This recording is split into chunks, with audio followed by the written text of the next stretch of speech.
বিসমিল্লাহির রহমানির রহিম। আজ 4 জানুয়ারি বাংলাদেশ ছাত্রলীগের প্রতিষ্ঠাবার্ষিকী।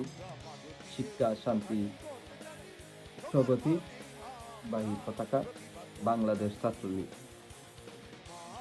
বাংলাদেশ ছাত্রলীগ সবসময় দুর্ভিক্ষ দুর্শতের সাথে ছিল। 1948 সালের 4 জানুয়ারি জাতির জনক বঙ্গবন্ধু শেখ মুজিবুর রহমানের নির্দেশে এই দলটি বাংলাদেশ ছাত্রলীগ অবনীত হয় এবং আপোষের সংগ্রামে মুক্তিযুদ্ধের ক্ষেত্রে বাংলাদেশ ছাত্রলীগের অবগতি ছিল।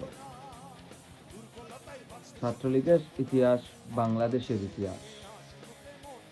এই ছাত্রলীগ এশিয়া মহাদেশের বৃহত্তর ছাত্র সংগঠন বাংলাদেশ ছাত্রলীগ।